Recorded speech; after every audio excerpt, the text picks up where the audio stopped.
नमस्कार, आप देख रहे हैं उत्तराखंड का सबसे लोकप्रिय चैनल इंडिया 10 न्यूज, जो कि आप तक पहुंचाता है हर बड़ी से बड़ी खबर, यानी शहर आपका, आपकी खबर। आइए मैं दिखाती हूं आज की बड़ी खबर। कुंडेश्वरी से ग्राम प्रधान पद के लिए पायल चौधरी को मिल रहा भारी जनसमर्थन। कुंडेश्वरी पंचायत चुनाव की तारीखों का ऐलान होते ही यहां प्रधान पद के उम्मीदवारों में एक हलचल सी पैदा हो गई है।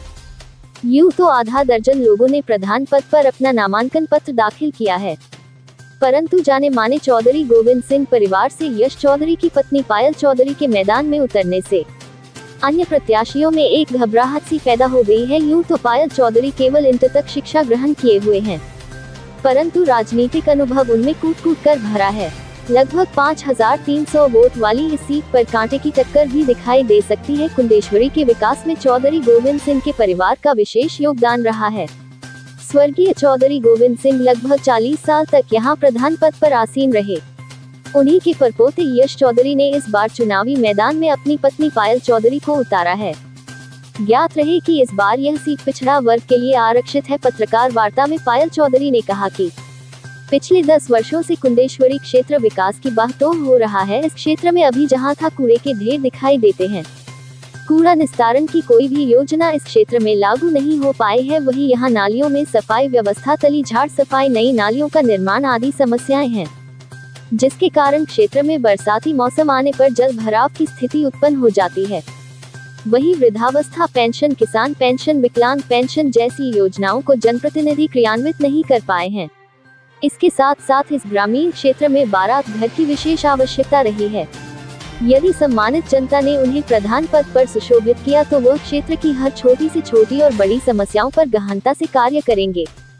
पायल चौधरी ने ये भी कहा, क्षेत्र में बहुत सारी गलियों एवं सड़कों का निर्माण होना बाकी है, पथ प्रकाश एवं विद्युत लाइन का बिछाना शेष है। इन सभी समस्याओं के साथ साथ जनता दरबार लगाकर मतदाताओं के अनुरूप हर समस्या का समाधान किया जाएगा। जनता के बीच ही यश चौधरी एवं पायल चौधरी की छवि एक ईमानदार व्यक्तित्व के रूप में रही है तथा यहाँ के मतदाताओं को विश्वास है यदि पायल चौधरी प्रधान पद पर नियुक्त होती है तो इस क्षेत्र का सर्वांगीण विकास आवश्यक होगा। काशीपुर से सह संपादक जुगनू खान की रिपोर्ट।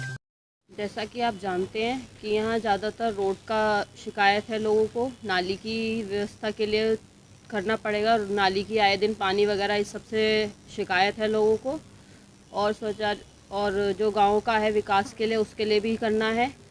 थोड़ा सा यहाँ जो है ज़्यादातर पीछे गांव की साइड देखा जाए बस्ती की तरफ, तो वहाँ ये है कि ज़्यादातर पानी का बहुत शिकायत है। नाली बहुत ज़्यादा है, बरसात में ज़्यादातर पानी ही भर जाता है। तो उन लोगों का कहना है कि हम लोगों को ये हर बार तो कोई ना कोई बन जाता है, लेकिन हम लोगों को प्रॉपर कोई नहीं देता, सिर्फ कहते हैं और चले जाते हैं। लेकिन मैं आपको विश्वास दिलाती हूँ, अगर ये चीज़ इस बार मुझे जिताया जाएगा तो मैं ज़रूर उस बात का ध्यान दूँगी और अवश्य उस काम को करूँगी। चिकित्सा की अगर बात करी जाए तो यहाँ पे अस्पतालों की क्या व्यवस्था है? देखिए, अस्पतालों का ये है कि फ़िलहाल अभी जैसे कह सकते हैं सरकारी के रूप में इतना ज़्यादा नहीं है, लेकिन अगर हाँ कोशिश करी जाए तो इस चीज़ को भी करा जा सकता है। बात की जाए कूड़ा निस्तारण को लेकर के किस तरीके का यहाँ पर जो अभाव है देखा जा रहा है? कूड़ा निस्तारण, वो उस चीज़ के लिए बारे में बात करी जाए तो वो भी काफ़ी हद तक बेकार है। जिस चीज़ को कहा जाए, काफ़ी जगह जगह कूड़ा इकट्ठा है, उस चीज़ के लिए अगर कहा जाए तो उस चीज़ के लिए भी हम करेंगे कोशिश कि वो भी जगह जगह इकट्ठा ना होके एक जगह इकट्ठा हो। जगह जगह जहाँ कूड़े का ढेर लगा हुआ उनको एक साथ इकट्ठा करा जाए, और डंपिंग जो ट्रैक्टर ट्रॉली आती है सरकार द्वारा उस चीज़ को लगाया जाए ताकि वो गांव में जगह जगह जाके उठा के एक जगह डंपिंग तो ना करी जाए। पायल जी, यहाँ पे जो है इंटर कॉलेज है, मेन रोड पे इंटर कॉलेज है, यहाँ पर खनन के डंपर निकलते हैं, उनसे बच्चों को असुविधा का सामना करना पड़ता है। जी, करना पड़ता है। इस चीज़ के लिए भी बात करी जाएगी, क्योंकि आए दिन ज़्यादातर रोड एक्सीडेंट होते रहते हैं। इस समय फ़िलहाल की स्थिति ऐसी है, बहुत ज़्यादा संख्या में इन लोगों का चलना आना जाना हो रहा है। तो इस चीज़ के लिए हम सरकार से कोशिश करेंगे कि ज़्यादा से ज़्यादा संख्या में इस टाइम के, जिस समय स्कूल के बच्चों का आने जाने का हो, तो उस समय तो कम से कम बंद कर दे ट्रैफिक, ताकि बच्चों को आने जाने में दिक्कत ना हो। क्योंकि बात की जाए यहाँ पर लगभग 5000 से ऊपर वोटर हैं, और यहाँ पर जो है शौचालयों की क्या स्थिति है, क्या कहना जाए? शौचालयों की स्थिति भी लगभग जैसा है कि नहीं है बिल्कुल भी। उस चीज़ के लिए भी हम प्रयास करेंगे ताकि ज़्यादा से ज़्यादा आ सके, लोगों को दिक्कत ना हो सके। घर घर में इसका भी हम प्रयास करेंगे। गरीब परिवार के लोग यहाँ रहते हैं, बारात घर यहाँ पर है या नहीं है, तो क्या व्यवस्था? बारात घर जो रहता है सरकारी तरफ से वो नहीं है, उसे भी बनवाने के प्रयास करा जाएगा। आज़ादी के 75 साल बाद भी जबकि यहाँ पर आर्थिक रूप से संपन्न बहुत सारे परिवार हैं और राजनीतिक रूप से भी यहाँ सक्षम रहे हैं, ये विकास से अछूता रहा, तो क्या यहाँ व्यापक भ्रष्टाचार की उम्मीद की जाए कि यहाँ व्यापक भ्रष्टाचार हुआ है राजनीतिक रूप से?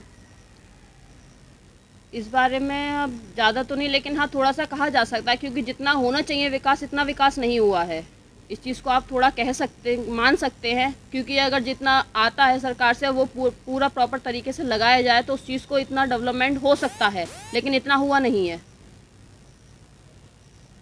ठीक है कि यहाँ पे राजनीतिक समृद्ध परिवार हैं, काफ़ी लोग हैं जो राजनीति से बहुत लंबे अरसे से जुड़े आए हैं, और उसके बाद क्या ऐसा हुआ कि जो उतना डेवलपमेंट जो होना चाहिए था असल में वो नहीं हो पाया।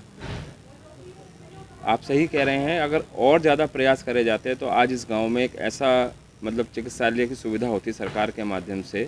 हम ये नहीं कहते कि जिला स्तर का होता है या फिर जो शहर में है बड़ा अस्पताल उसका होता, लेकिन एक सुविधा ऐसी हो जाती कि जहाँ पर कि जो हमारे समाज के लोग हैं, सर्व समाज है, वो अपना जा कर के और जो बेसिक सुविधाएं अस्पताल से मिलती है, जिसे हम फर्स्ट एड बोलते हैं, वो ले सकें। प्रॉपर इलाज के लिए जो दवाइयाँ हैं सरकार की तरफ से कम दामों पे अवेलेबल हैं, उसकी सुविधा हो जाए। एक एम्बुलेंस की भी हमें यहाँ सुविधा उपलब्ध हो सकती है अगर प्रयास करे जाएँ तो।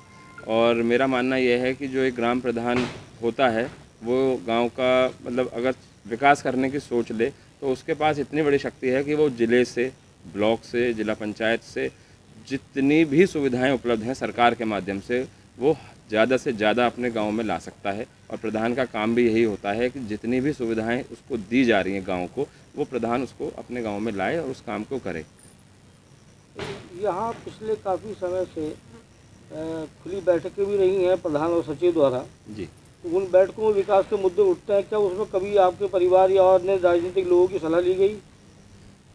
अभी तक तो ऐसा कुछ नहीं हुआ है जी। सब अपना अधिकारी वर्ग और जो अब तक प्रधान रहे हैं आपस में ही बैठ के बातचीत हो गई और जो उन लोगों ने तय कर दिया वही जनता ने स्वीकार करा है। ऐसा तो कोई जनता की रायशुमारी यहाँ नहीं ली अभी नहीं की गई है। इसके लिए हम लोगों ने एक योजना बनाई है कि अगर जनता का हमें समर्थन मिलता है और हम चुनाव जीत के आते हैं तो हमने दो बातें रखी हैं कि एक तो सबसे पहले जो छोटे मोटे मुद्दे चौकी, थाने और कोर्ट जा रहे हैं उसके लिए हमने ये योजना बनाई है कि जो गाँव का शिक्षित वर्ग है हर समाज से, चाहे वो किसी भी समाज से हो, उनको ले करके एक समिति का गठन करेंगे।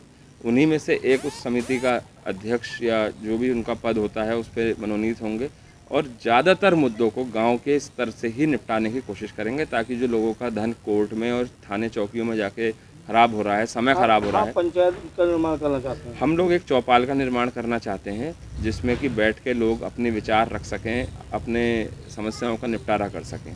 और जो एक शिकायत अभी हम लोग गांव में घूम रहे हैं तो ये आई है कि जो हमारा ग्राम पंचायत का भवन है उसमें कुछ महिलाएं अपना वो चलाती थी समूह, तो वहाँ पे ये शिकायत है कि साहब अब हमें समूह चलाने की इजाज़त नहीं है, उसमें ताला लगा दिया गया है। तो हम प्रयास करेंगे पूरा कि एक तो उनके लिए वो जगह उपलब्ध हो या और कहीं जगह उपलब्ध हो सकेगी तो समूह वाली जितनी भी महिला वर्ग हैं उनके लिए अपना जो वो करना चाहती हैं उसके लिए भी हम पूरा प्रयास करेंगे फाइल के साथ लग के। हम क्योंकि देखिए ये तो अभी शादी होके यहाँ आई है लगभग 6 साल पहले, तो ये उतनी मूलभूत समस्याओं से अवगत नहीं है जो मैं चूँकि यहाँ पैदा हुआ हूँ, सब चीज़ें देखता आ रहा हूँ, गाँव में मेरा घूमना ज़्यादा होता है, आप समझ ही रहे हैं। हालाँकि अब महिलाएं भी आगे आ रही हैं, महिलाओं को भी पूरा वो है कि साहब आप आइए और भागीदारी दीजिए समाज के विकास में, क्षेत्र के विकास में, तो करेंगे, इसके लिए बहुत प्रयास करेंगे। जनता चाहती है जिस तरीके से कि हमारा प्रधान जो है ऐसा होना चाहिए जैसे विधवा पेंशन है, वृद्धा पेंशन है और राशन कार्ड जैसी मूलभूत समस्याएं हैं, उसका जो है निस्तारण नहीं हो पाता। प्रधान के पास वो जाते हैं और उनको जो है टका दिया जाता है, काशीपुर जाओ और वहाँ जाकर देखो, तो ये क्या रेस्पॉन्सिबिलिटी प्रधान की नहीं बनती?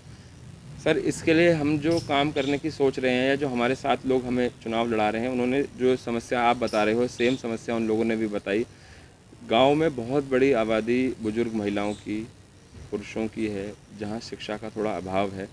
उन लोगों को बहुत समस्याओं का सामना करना पड़ता है, जैसे कि वो बैंक में जाके फॉर्म नहीं भर पाते हैं, उनकी पेंशन की समस्याएँ हैं और भी समस्याएं हैं कि वो चलने में असमर्थ हैं। तो उसके लिए हम ऐसे ऑफिस बनाएंगे, जो प्रधान का ऑफिस होगा वो चौराहे पे होगा एक सेंटर पॉइंट पर, जिस पे उधर का आदमी भी आ सके और इधर के लोग भी जा सकें, मतलब किसी को भी असुविधा ना हो या उसमें हम लोग ये सुविधा उपलब्ध कराएंगे कि एक हम CSC सेंटर, वैसे सरकार की तरफ से जो पंचायत घर मिला है उसमें 2 CSC सेंटर इस समय चल रहे हैं, बहुत अच्छी सुविधा है, लेकिन हम और ये प्रयास करेंगे कि जो कार्यालय होगा उसमें एक ऐसे CSC सेंटर का वो करेंगे, स्थापना करेंगे कि जहाँ जो लड़के बैठेंगे उनमें एक लड़के की ड्यूटी ये रहेगी कि वो जो बुज़ुर्ग लोग हैं जहाँ से शिकायतें हैं वो उनके पास खुद जाएंगे, मतलब लोगों को ना आने की ज़रूरत पड़े, वो लोग जाएंगे। उनकी फ़ोटोस्टेट की जो समस्या है कि जो लोग साहब पैसे बहुत ज़्यादा देने पड़ते हैं उसको हम बहुत कम कीमतों पे लाने की कोशिश करेंगे। और हम देखिए, आप देख ही रहे हैं जो सरकार को की तरफ से जो प्रधान के लिए जो सैलरी है जो भी है उस पैसे को हम खुद ना भोग करके उसका इस्तेमाल उस कार्यालय को चलाने के लिए करेंगे और तरीक़ों से हम लोग फंड मुहैया कराएंगे और वो काम करेंगे। आपकी पत्नी प्रधान बनती हैं तो जैसे यहाँ पर जो है आप सुविधाएं काफ़ी जो है नहीं है, यहाँ पर बारात घर जैसी सुविधा नहीं है और जो है गरीब लोग जो है परेशान रहते हैं, तो उसके लिए आप क्या प्रयास करें? सर मैं रात ये इन्होंने अभी एक बताया कि जो हमारे यहाँ असल में ये हमारा गांव जो है ये 2 उसमें बटा हुआ है, एक ऊपर गांव बोला जाता है, एक नीचे गांव बोला जाता है। अभी पायल ने भी बताया कि जो नीचे की ये जो बस्तियाँ हैं, जैसे मैं रात इधर गया था, SC समाज में था, तो वहाँ एक बात उन्होंने ये रखी कि भैया देखिए प्रधान बने, पहले के प्रधानों ने बहुत अच्छा काम करा, हरिपाल जी हैं पूर्व प्रधान, धर्मपाल जी हैं BDC मेंबर, इन लोगों ने बहुत अच्छे काम करे यहाँ पे, लेकिन एक उनको ये लगता है कि साहब हम लोग इस चीज़ के लिए सक्षम नहीं है कि हम 40-50 हज़ार रुपया बारात घर का अदा करें और उसके बाद शादी का खर्चा वहन करें। तो कोई ऐसी व्यवस्था करिए कि जिससे कि यहाँ पे कोई सुविधा ऐसी हो जाए कि जिसमें हम लोग अपने बेटा की शादी कर सके। तो हम लोग एक चौपाल के साथ साथ बारात घर के लिए सरकार से बात करके, चाहे जिला पंचायत से, चाहे ब्लॉक के लेवल से, ब्लॉक प्रमुख साहब के लेवल से, कहीं ज़मीन अगर हमारे गांव की होगी तो उसमें हम अलग अलग डिपार्टमेंट से मिल के बात करके और एक बारात घर बनाएंगे। खबरों में अब तक के लिए बस इतना ही, फिर मिलेंगे नई खबरों के साथ। तो हमारे चैनल को लाइक और सब्सक्राइब करना ना भूलें। जय हिंद, जय उत्तराखंड।